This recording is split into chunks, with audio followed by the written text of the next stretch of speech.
Welcome back to கிலிசோன். So இன்னைக்கு நம்ம சேனல் என்ன பார்க்க போறோம்னாக்க ரவிச்சந்திரன் அஸ்வின் தன்னுடைய ரிட்டையர்மெண்ட்டை அறிவிச்சிருக்கிறாரு. காபாவில் நடந்த கடைசி டெஸ்ட் போட்டியில் இந்தியா வந்து பார்த்தீங்கன்னா ட்ரா ஆயிருக்கு. அந்த மேட்ச் முடிஞ்ச பிறகு நம்முடைய ரவிச்சந்திரன் அஸ்வின் தன்னுடைய ரிட்டையர்மெண்ட்டை அறிவிச்சிருக்காரு. ஆக்சுவலாக வந்து பார்த்தீங்கன்னா அவருக்கு 38 வயசாக இருக்கு. So one of the best allrounder in test cricket. அவர் மாதிரி வந்து ப்ளே பண்ணுறது உண்மையிலே கஷ்டமானவன் தான்.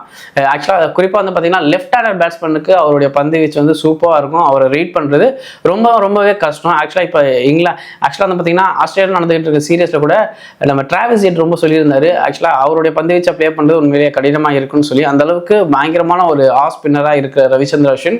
ரவிச்சந்திரனோட லைஃப் ஹிஸ்டரி வந்து பார்த்தீங்கன்னா அவருடைய இயர்லி கேரியர் எங்கே ஸ்டார்ட் ஆனிச்சுன்னா ஐபிஎல் போட்டிகள் தான். ஆக்சுவலாக 2008 அவர் ஐபிஎலுக்கு உள்ளே வந்தார். பட் அந்த சீரீஸில் ஆக்சுவலாக ப்ளே பண்ணல.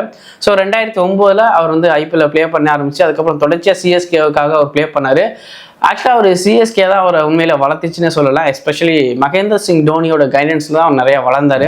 அவருடைய பேட்டிங்காக இருந்தாலும் சரி அவருடைய பவுலிங்கும் பயங்கரமாக இம்ப்ரூவ்மெண்ட் ஆனது இன்னமும் மகேந்திர சிங் தோனியோட கேப்டன்ஷிப் கீழே தான்.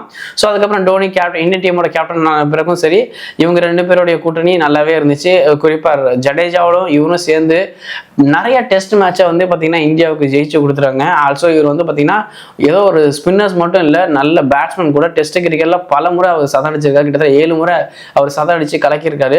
ஸோ அப்படிப்பட்ட ஒரு லெஜண்ட் ரீசன்ட் டேஸில் சரியான பந்து வீச்சு அவரால் போட முடியல. அவரால் பழைய மாதிரி பர்ஃபார்மன்ஸ் பண்ண முடியல. T20 போட்டியிலேருந்து அவர் வந்து விலகிட்டார். அதுக்கப்புறம் டெஸ்ட் ஓடிஐ மேட்சஸும் பெருசாக அவரை யாரும் செலக்ட் பண்ணுறதில்ல.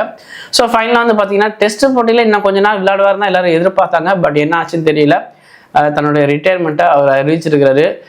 இந்தியன் டீமை பொறுத்த வரைக்கும் எப்படி பேட்டிங்கில் வந்து சச்சின் டெண்டுல்கர், வீரேந்தர் சேவாக் நம்ம சொல்லணுமோ அது மாதிரி ஸ்பின்னர்ஸ் வரிசையில் நீங்கள் வந்து பார்த்தீங்கன்னா அனில் கும்ப்ளே, ஹர்பஜன் சிங்க்கு வரிசையில் அடுத்து டெஃபினட்டாக நம்ம சொல்ல போகிற ஒரு நேம் என்னன்னு கேட்டிங்கன்னா ரவிச்சந்திரன் அஸ்வின் மட்டும்தான். அவருடைய பர்ஃபார்மன்ஸை வந்து யாரும் பீட் பண்ண முடியாது. உண்மையிலே ஒரு லெஜண்ட் தான்.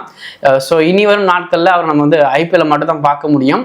இதில் ஒன்று ஒரு சுவாரஸ்யம் கேட்டிங்கன்னா ஐபிஎல்ல இந்த வருஷத்தில் நடக்க போகிற போட்டியில் வந்து பார்த்தீங்கன்னா நம்ம மகேந்திர சிங் தோனியோட அவர் வந்து மறுபடியும் ப்ளே பண்ண போகிறாரு. ஸோ வாழ்க்கை எங்கே தொடங்குனுச்சோ ஸோ அதே இடத்துல வந்து திருப்பி அவர் லைஃப் முடிய போகுது. ஸோ மகேந்திர சிங் தோனி மற்றும் நம்ம ரவிச்சந்திரன் அஸ்வின் இனிமேல் ஐபிஎல் போட்டியில் நம்ம பார்க்க முடியும். ஸோ இந்த வருஷம் ஐபிஎல் போட்டியில் ரவிச்சந்திரன் அஸ்வினோட பர்ஃபார்மன்ஸ் நீங்கள் எப்படி இருக்குன்னு நினைக்கிறீங்க? உங்களுடைய கமெண்ட்ஸையும் உங்களோட கருத்துக்களையும் மறக்காமல் கமெண்ட் செக்ஷனில் சொல்லிட்டு போங்க. தேங்க்யூ.